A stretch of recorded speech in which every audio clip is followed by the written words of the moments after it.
Hello, my name's Olivia. I am redoing my video because unfortunately the volume wasn't working on the last video, so I am making a new one. Patient was not able to make it last minute, so I will just be going over the diagnosis, the treatment plan, and what led to the diagnosis without her. But I also have some interview questions that she answered for the first video that just didn't have any sound. So I will be discussing systemic sclerosis, which is more commonly known as scleroderma. It's a disease that causes the body to produce an excess amount of collagen, which affects the integumentary system and other physiological processes in the body. A strong indicator of the disease is a hardening and tightening of the skin that can also affect the organs. The most common symptom that people present with before they get diagnosed is Raynaud's phenomenon, which is when the blood vessels spasm in response to cold temperature or stress and can cause alterations in the color of the skin on fingers and toes.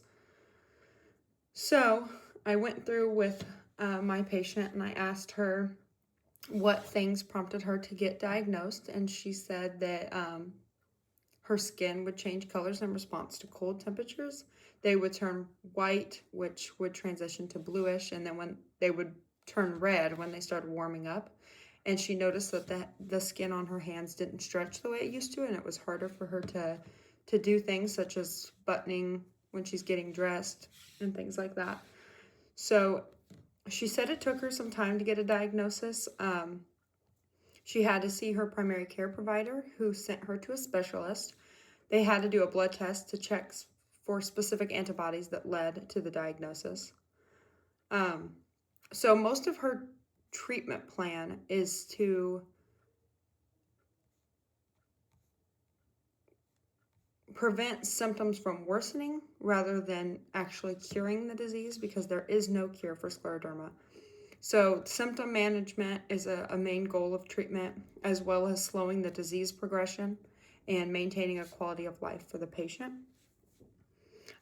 It's important that she perform skincare as part of her treatment to prevent infection and worsening tissue damage. It's good for her to use moisturizer daily, sometimes more than once a day, and perform daily range of motion exercises. This can protect the hand from trauma, and it's important to avoid extreme temperature changes. Another thing that will help her with her symptoms is performing physical therapy. This is to build up her range of motion, muscular strength, and the ability of the client to perform activities of daily living. So this also improves her quality of life. There are medications that need to be taken during treatment, and it is important for her to have follow-up appointments with doctors. It's also encouraged for a patient that's diagnosed with scleroderma to join a support group where she can speak to people who are going through the same things as her, because a lot of people don't understand what the disease entails because they haven't dealt with it or really known anyone that has dealt with it, because it is a pretty rare disease. So another question I asked Maria during the first video is,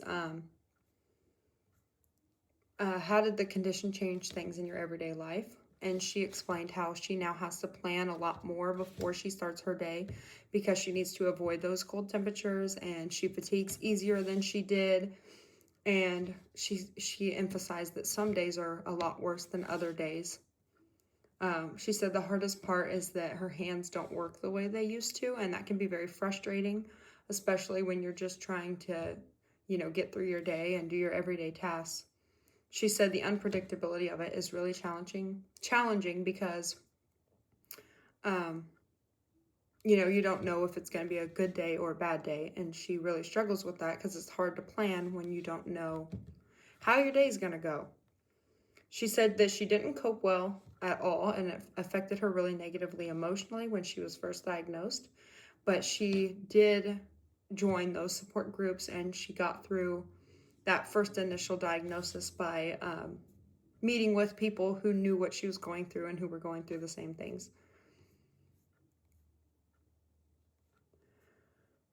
I also asked Maria if she knew someone who was being newly diagnosed, what advice would she give them? And she said that she would emphasize how important it is not to ignore your symptoms because they're not just going to go away and you need to manage them with the treatments. And it's important to stay on top of the treatment and tell the doctor if something isn't working for you because they are there to help. Systemic sclerosis is a disease that will affect the whole person, including their mental status. Not just one part of them, but it's an autoimmune disease, so it's going to affect all your body processes, and it leads to a lot of big lifestyle changes and a lot of things that you have to work at more than you would have had you not been diagnosed. Another big part of Maria's treatment that needs to be taken care of is her respiratory system. It's important that her respiratory system is assessed and checked for her lung sounds, oxygen saturation levels, and the respiration rate.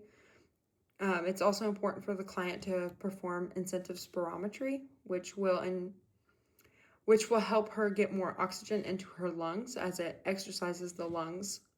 When you use it, it's important to use it 10 times per hour while awake. And then you can monitor and document that progress.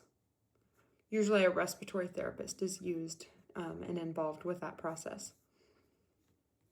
So some of the medications that Maria takes to manage her symptoms include methotrexate, lisinopril,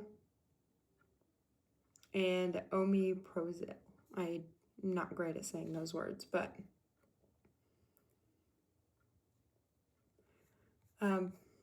I hope that this helped you learn something about systemic sclerosis, and thank you for watching.